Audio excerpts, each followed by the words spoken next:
Moins 4 degrés à Strasbourg, de la neige à Lille en pleine Saint-Valentin, et un phénomène atmosphérique qui se produit en ce moment même à 50 km au-dessus de nos têtes, capable de faire plonger les températures dans toute la France en quelques jours seulement. Ce que vous allez entendre dans les prochaines minutes pourrait changer la façon dont vous préparez votre semaine. Est-ce que votre ville sera touchée? Et surtout, quand exactement? Restez bien jusqu'à la 5e minute, parce que c'est là que je vous révèle le calendrier précis, jour par jour, de l'arrivée du froid dans chaque grande ville de France. Mais d'abord, une information que très peu de gens connaissent. En ce moment, à plus de 30 km d'altitude, une masse d'air gigantesque appelée le vortex polaire est en train de s'effondrer. Ce n'est pas une théorie, ce n'est pas une exagération. Les données satellites le confirment. La température de la stratosphère a bondi de plusieurs dizaines de degrés en quelques jours seulement. Et quand ça arrive, l'air glacial de l'Arctique s'échappe et descend droit vers nous. La dernière fois qu'un phénomène de cette ampleur s'est produit, en 2018, Nice est retrouvé sous la neige. Nice.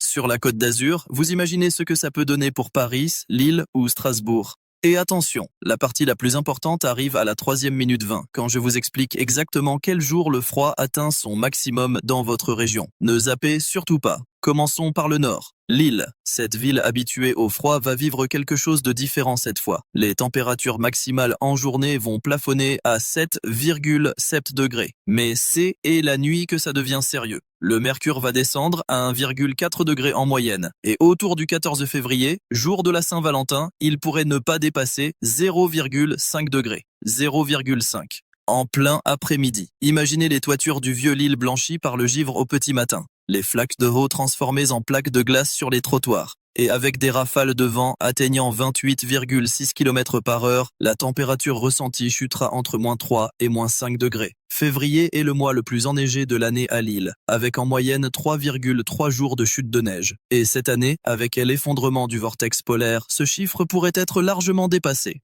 Quand est-ce que ça commence à Lille ?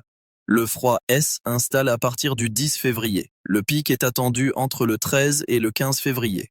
Une amélioration progressive devrait se dessiner après le 10-8 février. Mais ne vous y trompez pas, les nuits resteront glaciales jusqu'à la fin du mois. Maintenant, direction Strasbourg. Et c'est ici que l'histoire prend un tournant que beaucoup ne voient pas venir. Strasbourg, aux portes de l'Allemagne, sera la première grande ville française à recevoir l'air glacial venu de l'Est. Les maximales ne dépasseront pas 6,7 degrés. Les nuits plongeront à -0,5 degrés. Et le 13 février, les minimales pourraient atteindre -1,2 degrés, ce qui en ferait la journée la plus froide de toute la France en ce mois de février 2026. Avec 4,7 jours de neige en moyenne et un cumul de 28 mm, Strasbourg pourrait se réveiller sous un manteau blanc plusieurs matins de suite. Le froid strasbourgeois, c'est un froid continental, sec et tranchant, poussé par les vents de nord et venu des plaines d'Europe centrale. Un froid qui coupe le visage comme une lame. Le calendrier pour Strasbourg. Début du froid intense dès le 11 février. Maximum absolu entre le 13 et le 14 février. Retour progressif à des températures plus normales après le 19 février. Si vous prenez la route dans le Grand Est, vérifiez vos pneus hiver. Ce n'est pas un conseil, c'est une nécessité. Ne partez pas maintenant parce que ce qui suit concerne directement Paris. Et ce que je vais vous dire va peut-être vous surprendre. Paris, la capitale va frissonner. Les températures maximales en journée oscilleront entre 6 et 11 degrés. Ça paraît supportable dit comme ça. Mais autour des 13 et 14 février, le mercure pourrait ne pas dépasser 7 à 8 degrés en plein après-midi. Et la nuit, le thermomètre glissera vers 0 degré, voire jusqu'à -1 degré aux alentours du 20 février. Et l'humidité, à 82%, rendra l'air non seulement froid mais pénétrant. Ce froid parisien qui s'insinue jusqu'aux os. Et l'ensoleillement sera limité à 4 heures par jour. Le ciel arborera cette teinte gris-argent que tous les Parisiens connaissent trop bien. En ce début de mois, la première semaine a donné un avant-goût. Des températures entre 4 et 13 degrés, une alternance de pluie et d'éclaircies. Le mercredi 4 et le dimanche 8 février ont offert les plus belles conditions, avec un ciel bleu généreux. Mais ne comptez pas sur un tel répit au cœur du mois. C'est précisément à partir de la 2e semaine que l'influence du vortex polaire commence à se faire sentir, tirant les températures encore plus bas. En moyenne, 2,4 mm de pluie par jour, 3 journées pluvieuses sur 10. Et si vous prenez les transports en commun, sachez que le métro, le RER et le Transilien traversent actuellement une phase de modernisation qui perturbe de nombreuses lignes. Si le mauvais temps vient se greffer sur des retards de train, armez-vous de patience. Le timing pour Paris. Le froid s'installe progressivement à partir du 10 février. Les journées les plus froides sont attendues entre le 13 et le 15 février. Et l'amélioration se fera sentir lentement après le 18 février, mais les nuits proches de zéro persisteront jusqu'au 20 février.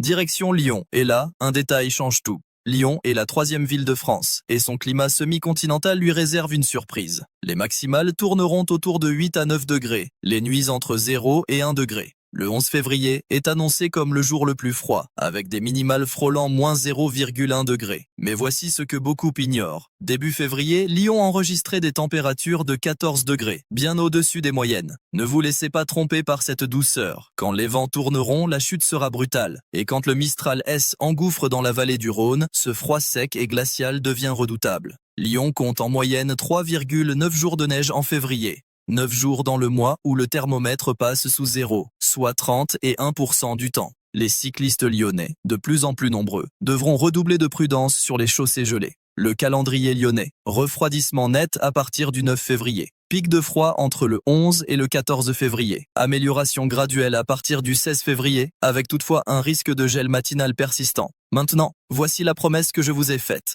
L'explication complète de ce qui se passe au-dessus de nos têtes et pourquoi ça va tout changer. Le vortex polaire C est une gigantesque masse de air glacial qui tourbillonne au-dessus de l'Arctique, de la surface jusqu'à 50 km d'altitude. Quand il est puissant, il garde l'air froid prisonnier dans les régions polaires. Quand il effondre, cet air glacial échappe et déferle vers nos latitudes. Et en ce moment, un réchauffement stratosphérique soudain de forte intensité est en cours depuis fin janvier. Le vortex est en train de se scinder en 2 noyaux distincts. L1 dérive vers l'Amérique du Nord, L-autre vers l'Eurasie. Et nous, la France, nous sommes en plein sur la trajectoire. La vitesse des vents autour du vortex a chuté à 4 mètres par seconde. 4 mètres par seconde. C est à peine plus que le seuil de effondrement total.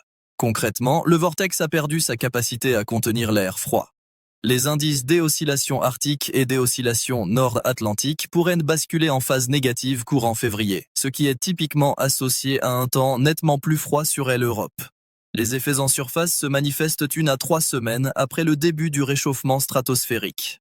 L'événement ayant débuté fin janvier, la seconde moitié de février se trouve exactement dans la fenêtre de risque maximale. Mais ne paniquez pas, je tiens à être clair. Tous les effondrements du vortex polaire ne provoquent pas une vague de froid en surface. La météorologie à 2 ou 3 semaines d'échéance reste probabiliste. Certains modèles suggèrent que le vortex pourrait s'étirer plutôt que se scinder franchement. Mais le signal D ensemble est là. Le risque d'un épisode de froid notable dans la seconde moitié de février est réel.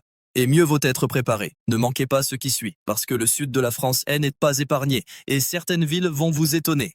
Bordeaux. L'influence atlantique adoucit le climat, avec des maximales de 10 à 11 degrés et des nuits entre 3 et 5 degrés. Le seuil de congélation est rarement franchi, sauf en cas de coup de froid exceptionnel. Bordeaux ne connaît en moyenne qu'un seul jour de neige en février, et 6 jours de pluie pour un cumul d'environ 23 mm. Étonnamment peu pour une ville si proche de l'océan. Mais attention, l'influence océanique n'est pas un bouclier infaillible. Si les dépressions atlantiques faiblissent et ne barrent plus la route à l'air continental froid, même Bordeaux pourrait connaître des journées anormalement froides. Pour les vignobles en dormance, une légère gelée matinale est bénéfique pour le repos de la vigne. Un gel prolongé, en revanche, causerait des dégâts considérables. Le timing pour Bordeaux. Le refroidissement se fera sentir avec un décalage de 2 à 3 jours par rapport au nord, soit autour du 15 février. Le risque de gel matinal augmente entre le 16 et le 20 février. Toulouse. Au carrefour de 2 climats, cette ville réserve une surprise de taille. Février est son mois le plus enneigé de l'année, avec 2,7 jours de chute de neige en moyenne et un cumul de 22 mm. Pour une ville du Midi, c'est un chiffre qui en surprend plus d'un. Les maximales atteindront 10 à 11 degrés en journée, mais les nuits descendront entre 2 et 4 degrés. 8 jours de pluie dans le mois. Le vent de haut temps, ce souffle chaud et humide venu du sud, fait parfois son apparition. Mais si les flux de nord-est s'imposent sous l'effet du vortex polaire, Toulouse pourrait au contraire recevoir de l'air froid et sec avec des gelées généralisées au petit matin. Nantes, la façade atlantique ouest, 14 jours de pluie en février. Il pleut pratiquement 1 jour sur 2. Les maximales plafonnent à 9 ou 10 degrés. Les nuits entre 3 et 5 degrés. 6 jours dans le mois, le thermomètre passe sous 0. Le vent marin, chargé d'humidité, donne une sensation de froid bien plus intense que ce que le thermomètre indique. Le timing pour Nantes. Le froid arrive avec un jour de décalage par rapport à Paris, soit autour du 11 février. Les journées les plus désagréables, entre pluie froide et vent marin, sont attendues du 13 au 16 février. Et le sud méditerranéen, Marseille reste la plus douce avec des maximales de 11 à 12 degrés et des nuits autour de 4 à 5 degrés. On peut encore s'attabler en terrasse à midi, à condition de se protéger du Mistral. Quand ce vent glacial du nord-est s'engouffre dans la vallée du Rhône et balaie Marseille, le ciel est d'un bleu immaculé, sans le moindre nuage. Mais on a l'impression de se tenir devant un réfrigérateur grand ouvert. La température ressentie chute bien en dessous du thermomètre. Les précipitations restent modérées, environ 56 mm répartis sur 10 jours. Et l'ensoleillement atteint 6 heures par jour, une fois et demie celui de Paris. C'est ce qui fait de Marseille un refuge pour ceux qui fuient le ciel plombé du nord. La température de l'eau de mer tourne autour de 13 degrés, bien trop fraîche pour la baignade, mais suffisante pour tempérer l'air le long du littoral.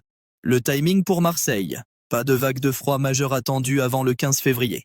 Si l'air arctique descend, les nuits les plus froides tomberaient entre le 16 et le 20 février. Le Mistral pourrait souffler par intermittence tout au long de la seconde moitié du mois. Nice. Le joyau de la Riviera. Protégé par les Alpes au nord, tourné vers la Méditerranée au sud, Nice affiche les maximales les plus douces de France en hiver, entre 11 et 13 degrés, et des nuits rarement en dessous de 5 à 6 degrés. On croise encore des promeneurs sur la promenade des Anglais, bras nus sous un soleil doré. La neige à Nice en février est un événement rarissime, un jour tout au plus, avec un cumul dérisoire de 9 mm qui fond dans la journée. L'ensoleillement est le plus généreux de toutes les villes françaises. Mais même Nice n'est pas totalement à l'abri. Si l'air arctique descend suffisamment au sud, des nuits proches de 0 degré sont possibles. La dernière fois que ça s'est produit, en 2018, la Côte d'Azur est retrouvée sous la neige. Des images qui avaient stupéfait le monde entier. Montpellier. La bonne nouvelle du tableau, à peine 18 mm de pluie en février, le mois le plus sec de l'année, des maximales de 10 à 12 degrés. Et quand la tramontane souffle, elle chasse les nuages et offre un ciel d'un bleu parfait. Maintenant, les gestes essentiels. Vérifiez votre chauffage. Que vous soyez à Paris, Lyon ou même Marseille, un coup de froid peut faire bondir la demande du jour au lendemain. Contrôlez votre isolation. Prévoyez un plan en cas de coupure de courant. Pensez au déplacement. Gel matinal, route verglacée, chute de neige possible dans le quart nord-est. Et surtout, prenez des nouvelles de vos proches âgés. Les personnes vulnérables, les sans-abri, les jeunes enfants souffrent le plus quand le thermomètre plonge. Si vous croisez quelqu'un en difficulté, contactez le 115. Dites-moi dans les commentaires où vous habitez. Je vous donnerai des prévisions encore plus précises pour votre secteur.